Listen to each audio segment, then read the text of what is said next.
أعوذ بالله من الشيطان الرجيم أعوذ بالله من الشيطان الرجيم السلام عليكم ورحمة الله وبركاته. Waalaikumsalam warahmatullahi wabarakatuh. الحمد لله وكفى والصلاة والسلام على رسول المصطفى وعلى آله وأصحابه أهل الصدق والوفاء. اللهم انفعنا بما علمتنا وعلمنا ما ينفعنا وزدنا علما. رب اشرح لي صدري ويسر لي أمري واحلل عقدة من lisani yafqahu qawli amma ba'd. Ini nampaknya jam ni kecepatan yang ini tak? Nah, ya kan?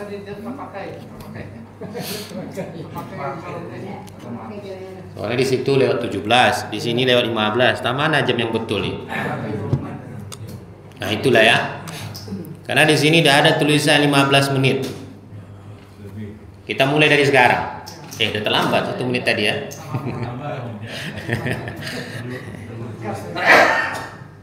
Yang saya hormati pengurus musola Subulus Salam. Subul berasal kata jamak dari kata sabil, jalan. Salam bermakna keselamatan. Subul berarti banyak jalan, salam berarti keselamatan. Jadi musola Subulus Salam banyak-banyak jalan selamat. Karena memang banyak orang tak pernah jalan, tak selamat dia. Maka banyaklah jalan-jalan. Bagi bapak-bapak, ni ajak ibu-ibu ni jalan-jalan. Daripada di rumah aja kerjanya. Kalau ibu sering marah-marah di rumah, berarti dia kurang ke musola Subulus Salam. Kurang banyak jalan maksudnya. Hingga saya hormati Bapak Imam, Muadzin, juga orang tua saya, encik-encik dan puan-puan, yang besar tak dihimbau gelar, yang kecil tak dapat disebut nama. Mudah-mudahan kita yang hadir di malam sepakat semua 23, atau ada yang baru malam pertama malam ini. Mudah-mudahan kita yang hadir malam hari ini senantiasa diberikan kesehatan di sisa-sisa Ramadan ini, juga diberikan nikmat istiqomah konsisten untuk mengisi Ramadan ini dengan kebaikan-kebaikan. Ini anak-anak 5 baris minimal catatanmu, kalau enggak mau aku tanda tangani. Paham kau? Orang Batak ini yang main-main. Judulnya tadi kata protokol menjaga. Salah kau, enggak ada tulisan generasinya, Gen Z tadinya situ. Menjaga akidah Gen Z katanya. Langsung dikasih dia kepanjangannya. Jadi gagal saya jadi ustadz nih. Apalagi mau saya bahas? Gen Z itu apa? Tunggu dulu, akidah dulu. Akidah itu apa? Akidah itu artinya keterkaitan, kaitan. Kalau dikatakan kaidah, akidah berarti keterkaitan dengan Allah. Jadi ilmu akidah adalah ilmu yang mempelajari bagaimana tata cara untuk terkait dengan Allah. Kemudian Gen Z itu adalah orang-orang yang lahir dari tahun 90-an versi yang satu, atau yang satu lagi dari tahun 2000-an. Tahun berapa lahir? 80. Berarti ini Gen Z atau Gen Alpha nih. Nah, mengapa sih penting judul ini diangkat? Kita bisa lihat menurut data BKKBN. Apa kepanjangan BKKBN? Badan Ustadz pandai ngomong aja, kepanjangannya minta tolong kita panjangkan sama-sama. Sama. Menurut data BKKBN, 60% dari remaja itu sudah melakukan hubungan suami istri.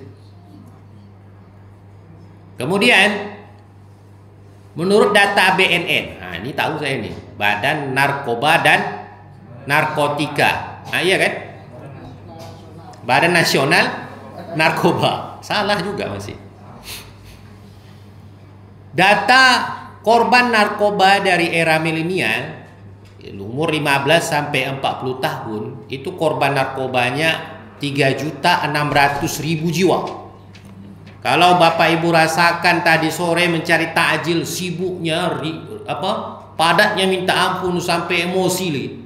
Udah pengen buka duluan aja rasanya nengok orang padat, main masuk-masuk aja. Itu penduduk kota Pekanbaru 1,4 juta di siang hari, tapi di malam hari 1,2 juta. Kalau nggak percaya, silakan Bapak Ibu hitung sendiri. Siapa tahu nggak percaya dengan saya, hitung aja sendiri. Nah, justru penduduk Pekanbaru yang padat ini 3 kali lipat penduduknya, itulah korban dari narkoba. Kemudian belum lagi kejahatan-kejahatan yang bersumber dari gadget. Apa itu? Pornografi, game online. Suka main game? Nggak mau jujur, malu dia. Game online yang sampai berakar kepada judi online. Nah, ini akan mengakar kepada kejahatan-kejahatan lain, termasuk begal. Nggak mungkin saya yakin yang begal tuh yang bapak baju putih, yang abu-abu, bapak baju hijau, bapak baju merah, apalagi yang azan tadi. Sebenarnya saya tadi sampai sini mau lari saya. Sampai sini tidak ada orang. Saya perdana baru di musola ini. Tiba-tiba yang saya tengok azan atu-atu. Ini ada nggak masa depan musola ini? Ada nggak orang? Karena kan saya datang sini bukan cuma sholat, mau ngapain? Ceramah. Ada nggak orang yang mau saya ceramahi? Itu maksudnya. Apalagi mohon maaf Pak ya, bukan soal mendiskreditkan bapak yang azan, enggak.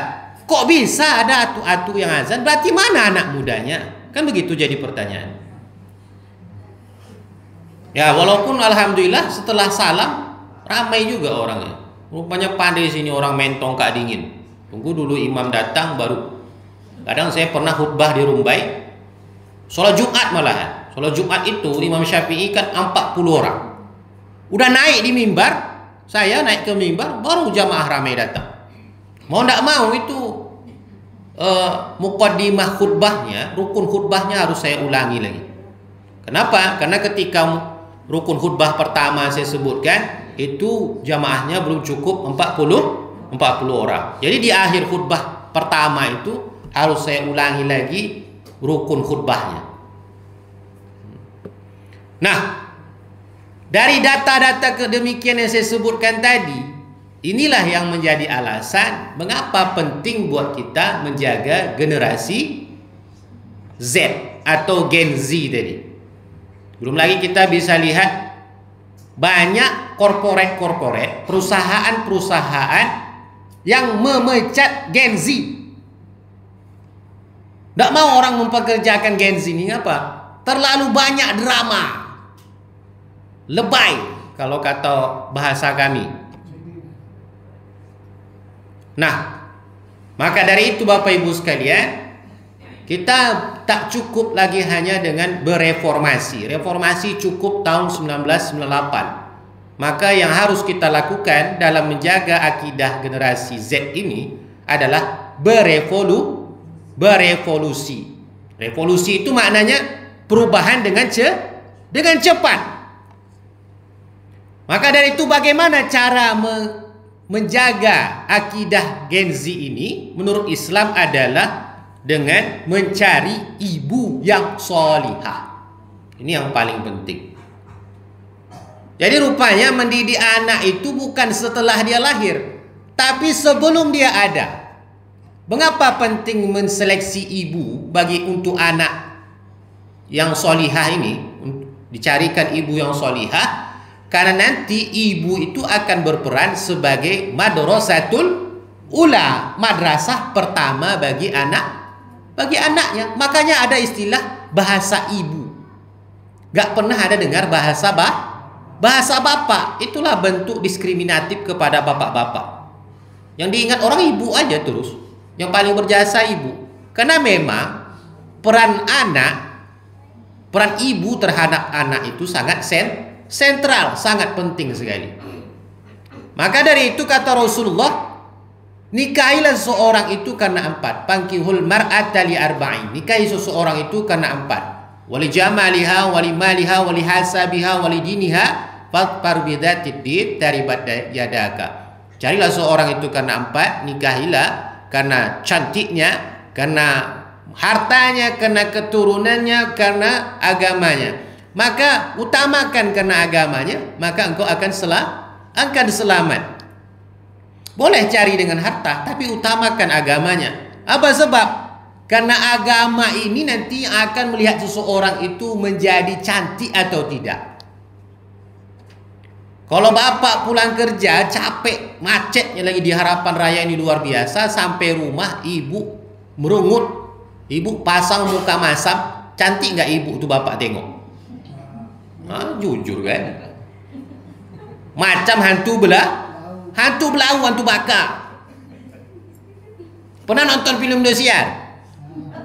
Pemeran jahatnya itu cantik apa jelek? Cantik. Tidak pernah nonton Ustaz belakang.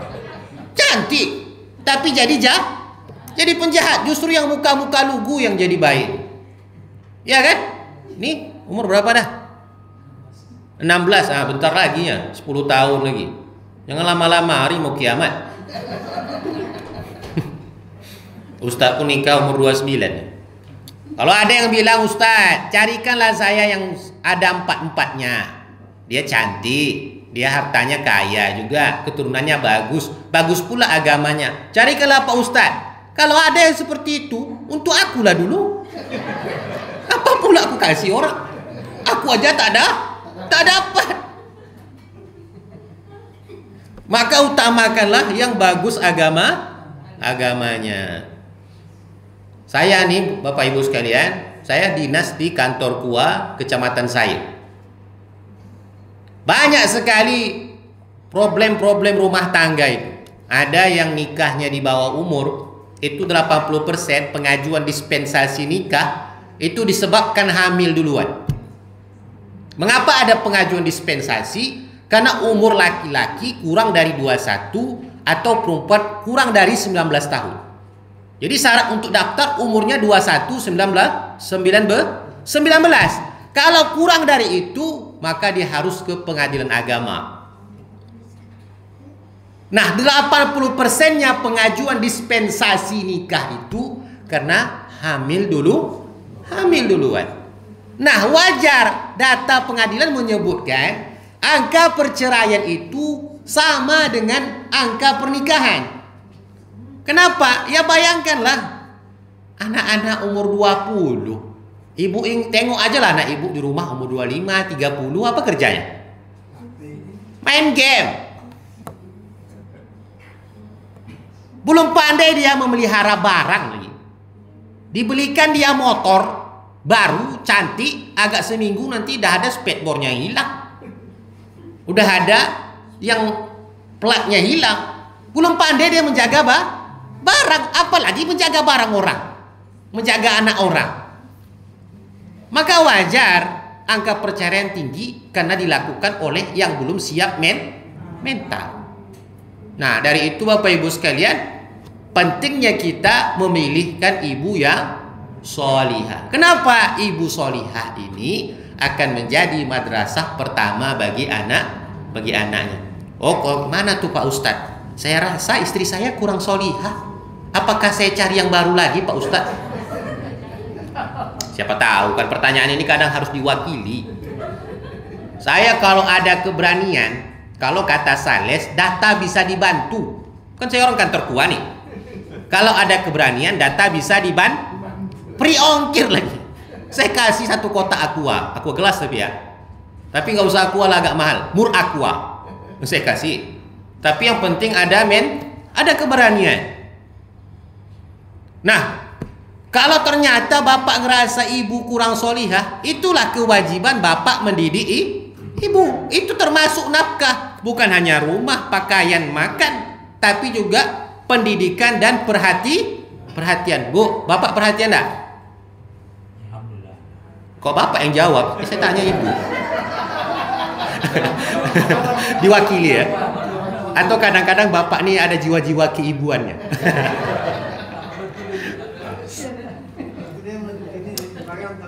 Sedikit lagi. Yang kedua, didik anak dengan pendidikan agama. Kata Rasulullah, a'mur waladaka bis-shalah wa hum abna'i sab'in. Perintahkan anakmu untuk sholat ketika umurnya 7 tahun. Wadribuhu wa hum abna'i ishrin. Dan pukul dia ketika umurnya 10 tahun. Kenapa kok betul-betul penting sholat ini sampai anak umur 7 tahun pun harus diajarkan sholat?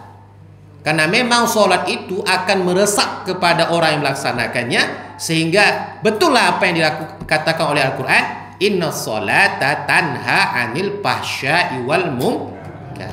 Kalau dia sholat dari kecil, maka dia terhindar dari fahsya. Fahsya itu apa? Zina. La taqrabuz zina innahu fahisyatan wa sa'a sabila. Jadi orang yang sholat itu terhindar zina. Oh, gimana bentuknya Pak Ustadz? Tak mungkin dia secara otomatis. Betul. Tapi orang yang sholat itu rukun sholat apa? Menutup aurat. Kalau dia tak tutup auratnya, maka sholatnya tidak sah. Bu, lalat akan datangi makanan yang tertutup atau yang terbuka? Makanan semakin tertutup dan bermerek semakin murah atau semakin mahal? Ayam pop mana lebih mahal ayam pop daripada KFC? Tahu nggak KFC? Ini melongo apa dibilang Ustaz? Saya pun tahu nama yang nyoba, saya nggak pernah. Takut saya tidak halal yang dimakan tuh. Entah iya pakai sunat orang yang motong tuh tanda. Ini rasa-rasa maulid Nabi pula. Jadi diajarkan sholat. Kenapa? Dari kecil dia sudah terbiasa tutup aurat. Maka orang yang auratnya terjaga jarang kita temui melakukan perbuatan zina. Kalau sudah menutupi aurat saja dia berzina, ini kan ada orang kadang, nggak usah lah pesantren, nggak usah lah tutup aurat, dia pun zina. Ya kalau orang yang tutup aurat saja berzina, apalagi yang tidak tutup? Gitu logika berpikirnya. Kemudian lanjutan hadisnya, wahjurhum fil madaji. Pisahkan ranjangnya. Umur 10 tahun, anak laki-laki dan perempuan pisahkan ranjangnya. Meskipun dia laki-laki yang sama pun, tak boleh satu selimut. Kalau dibiarkan dia satu kamar, 2 gendangnya. Yang pertama, na'udzubillah, bisa terjadi hubungan incest. Hubungan sedarah, dan itu dah biasa terjadi di Eropa sana. Na'udzubillah. Yang kedua, akan terbawa-bawa dengan kebiasaan lawan jenisnya. Kalau laki-laki sekamar dengan perempuan, bisa perempuan yang jadi laki-laki atau laki-laki yang jadi perempuan. Maksudnya apa nih? Bencong. Jadi bencong. Kasar kali Pak Ustadz. Ya memang itulah yang paling baik tuh. Hah? Apa tadi? Dapat saya kosakata baru. Nah, yang ketiga terakhir, udah terlewat juga kan? Yang ketiga terakhir, pilihkan lingkungan yang baik. Saya lahir di Tenayan BPG ke dalam. Bapak Ibu pernah dengar Teleju? Teleju itu agak jarak 10 menit dari rumah saya. Mengapa saya bisa jadi ustadz? Karena memang orang tua saya sangat selektif untuk memilihkan lingkungan saya. Pertama, ayah saya ustadz. Yang kedua, saya tidak boleh keluar rumah. Meskipun kawan saya di rumah itu perempuan semua. Saya sendiri laki-laki. Anak laki-laki paling ganteng sendiri saya di rumah.